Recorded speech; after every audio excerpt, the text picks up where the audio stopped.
from Singapore, and Kirsten will have to settle, I'm afraid, for third place, similar to the year 2000 when she was played in this tournament in Lisbon, Portugal. Had to settle for third place then.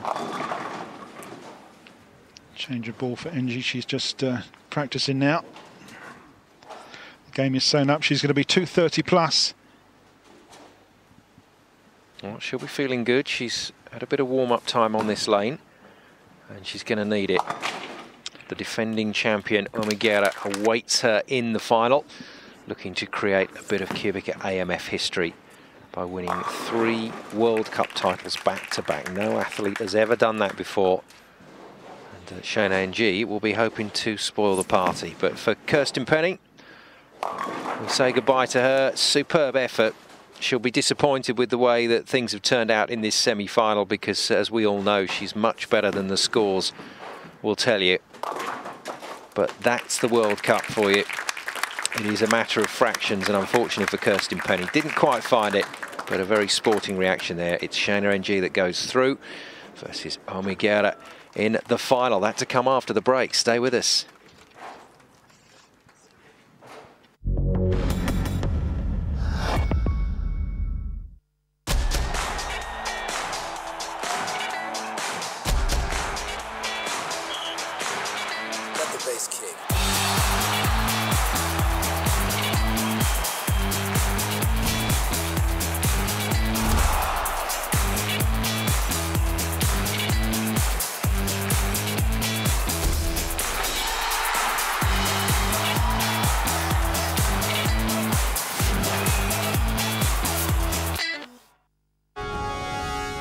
Follow the score of your favorite team live and find the latest results and features with Eurosport's live score. Get Eurosport.com for your iPhone free. Every day sees full and expert coverage of sports news with dozens of articles and an easy one-stop video section that lets you live and relive the very best moments of sport. Follow all the scores, fixtures and tables live. Eurosport.com, the reference and sport apps available on the App Store.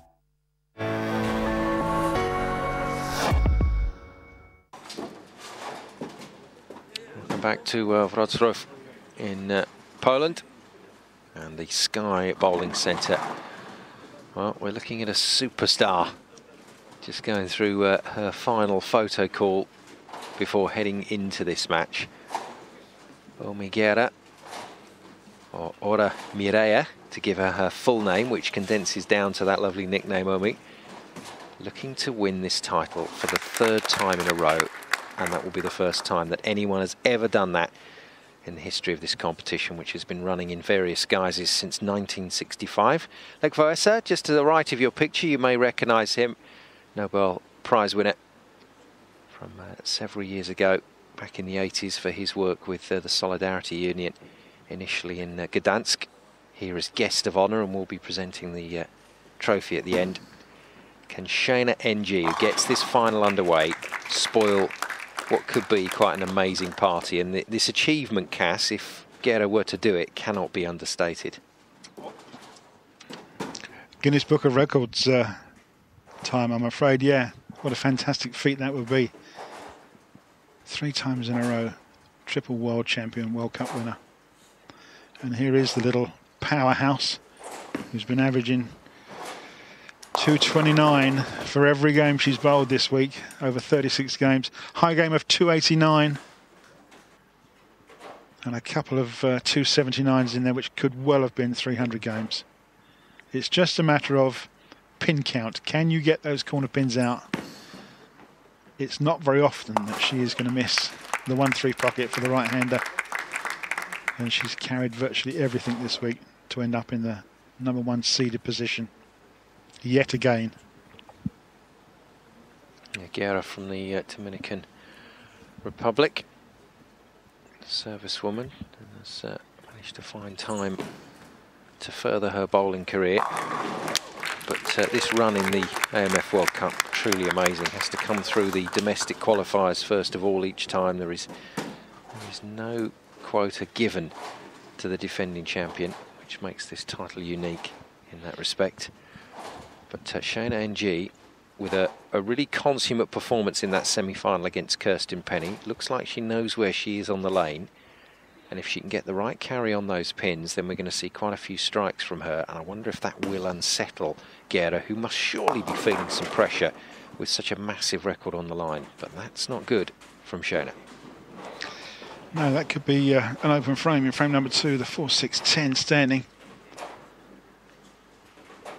And let's be honest, we needed that after a slightly shaky start. So Shona has allowed her opponent back into this one. Oh, good try. Very good try at taking that spare out. Yeah, gave it a shot. Unfortunately, it is the open frame, and Guerra goes into the lead. And that's only after a couple of frames. She won in 2010 in Toulon in France and doubled it up 2011 in Johannesburg, South Africa. And so she's here for the 3rd time, looking to make history.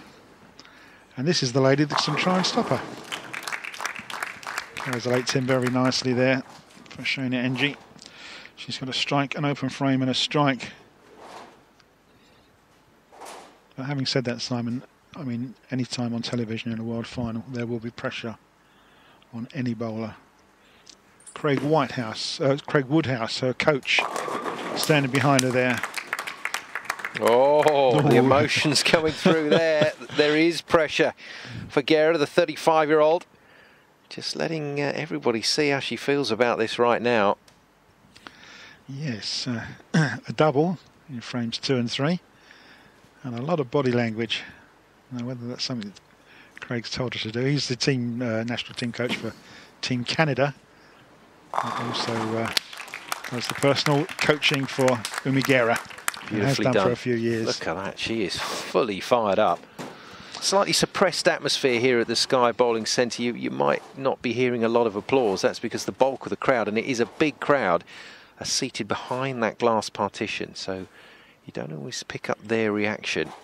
But this is a good crowd. I wonder if the players are just feeling that a little bit, maybe feeling a little disconnected to the crowd.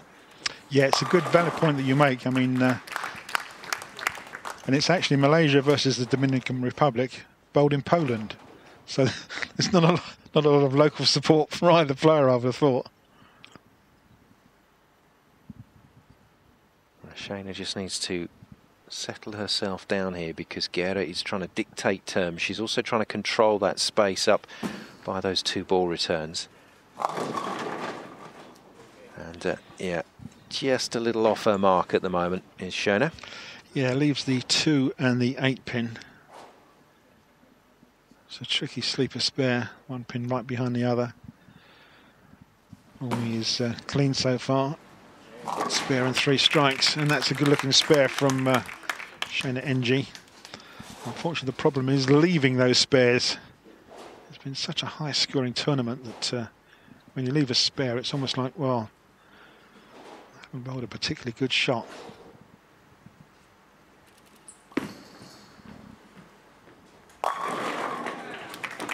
A lot of hustle up to that line, well, but my goodness, there's a lot of power. You can see the power. I was just going to say, the little powerhouse shoots 4 in a row, and you can see the rotation on that ball as it comes off the break point at about 42 feet, and just rips up into the pocket, carries all 10.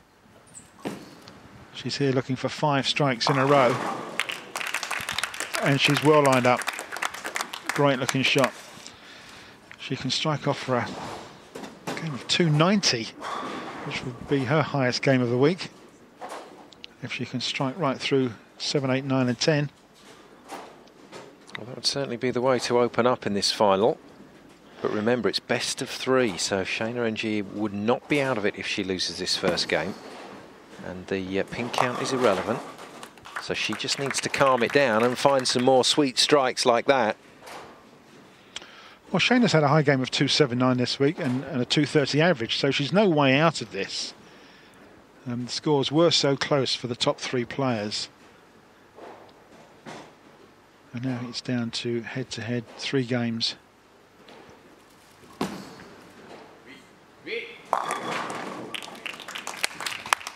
bit of another one. Yeah, from the coach just behind her.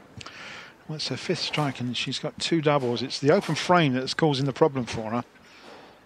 The strikes don't seem that hard to come by, but she had that huge open frame. And we're going for a 6-pack. Oh, she's playing well. She's playing so well. Yeah, she's getting perhaps just a little bit of luck on that one. It's a little bit light in the pocket, but you ride your luck, especially if it's going to be a 6-pack. And now she's up for another one. Really taking her time on this left-hand lane. You get the feeling that this is the one that concerns her. 2 pairs of lanes will be alike, especially these 2. Oh, well done. Well done. That meant a lot, that particular strike. And she feels maybe there that she's managed to close the door on this first game. A little bit of work to be done still. Well, 7 strikes in a row helps any game. It's going to put you 240s if you don't have any open frames. And there's a potential for more.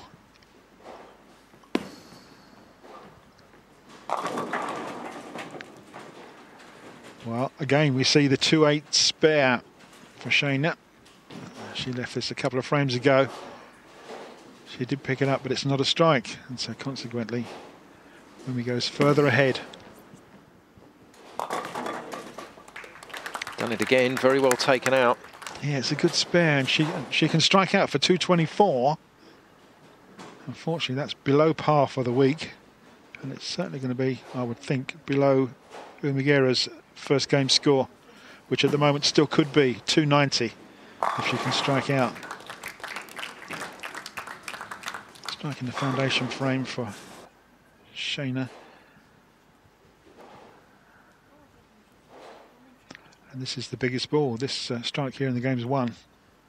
Well, the first game is 1.